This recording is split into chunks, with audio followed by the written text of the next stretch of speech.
for the serious gamer.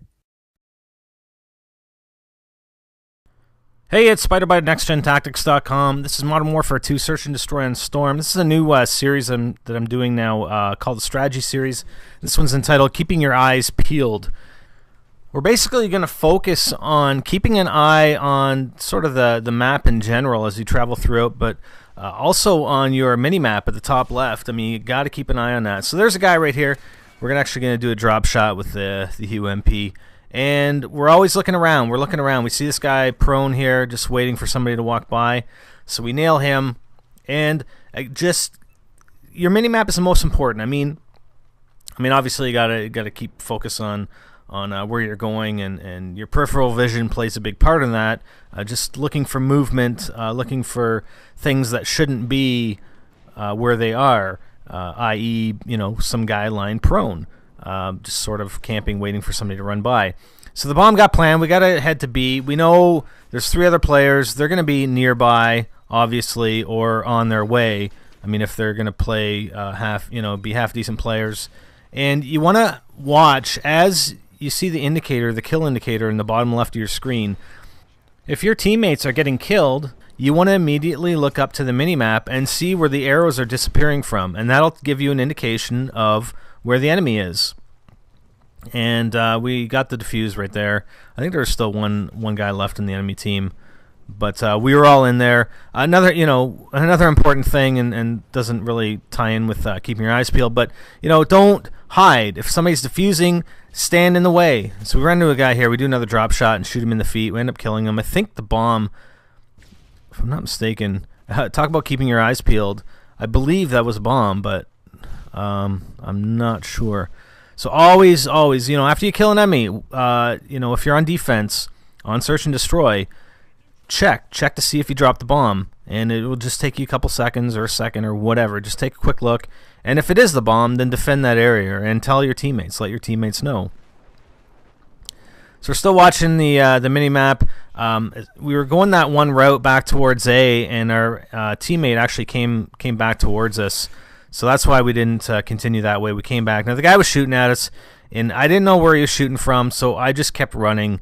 There's no sense in turning around, because if I stopped, basically, I turned from a mobile target into a stationary target, and he's just going to kill me. So that's why I kept running. And then we're just sort of sitting up there, hopefully, waiting in anticipation of him coming after us. And plus, we had that Claymore to help us. So yeah, he was underneath there. Pretty much where I thought he might be, but I really had no chance on taking him out. So we ran into this guy, and I like doing this route when I'm going towards B. There's a freaking noob tube. So I take the long route around, but now that guy was up there. Chances are, again, I talk about this in some of my other videos in Search and Destroy. You have certain types of players, some that will anticipate your movements and try to counteract them, but then you also have some guys that will just try and do the exact same thing because they think they're better than you, and they're going to get you the next time. All right? And that's exactly what that guy did. I mean, he was up there. I believe it was the same guy. He was up there. Now we got to defuse again, so I'm just trying to find the remaining enemy player. But, he was up there again waiting for me. He thought, hey, this guy killed me the last round, so I'm going to come up here again, and I'm going to get the better of him because I'm better than him. Well, you know what? I changed my tactic, and I got him through that grate or whatever you want to call it. So, you got to try and do that. When you got to change tactics. When you run into somebody, change your tactic. Make them, anticipate what they're going to do next. Anticipate that they're probably going to do the same thing again, and you can try and modify what you're going to do so that you can take them out again and just piss them off even more, right? So I kind of failed on the Predator. I was trying to make it into a triple. I ended up only getting a single, whereas I could have pretty much guaranteed a double on that Predator. I used my counter UAV and UAV, so I'm watching the minimap, but there's smoke here, and there ends up being a guy right here. He knifes my teammate, but I end up getting him in the end.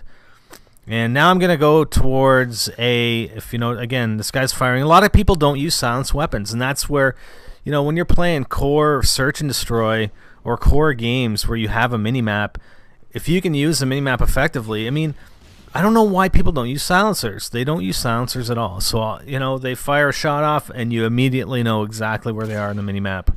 And if you want to get a pinpoint location, if they're far away, you won't be able to see exactly where they are. But if you hit, I believe it's start or select anyway, it brings up the full map, and you can actually see them on the full map and pinpoint exactly where they are.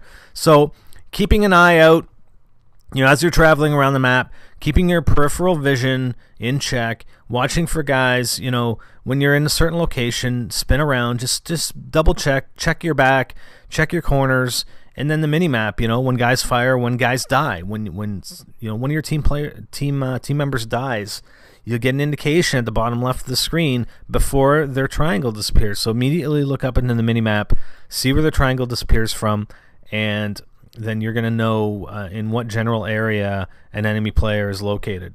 All right, so hope that helps. We're going to try and continue in this series and sort of focus on different aspects. I mean, a lot of these are full games, so we're going to focus on different aspects of strategy. And I'm not saying we're using the best strategy, but I can at least comment on things that I find that I'm doing wrong, because a lot of times you're in game and you're just going with the flow and you're doing things, and like that Predator where I could have got an easy double. So that was an error on my part, but as I'm doing the commentary, I'm going to try and point those things out for you guys. So hope it helps. For NextGenTactics.com, I'm SpiderBite, and I'm out.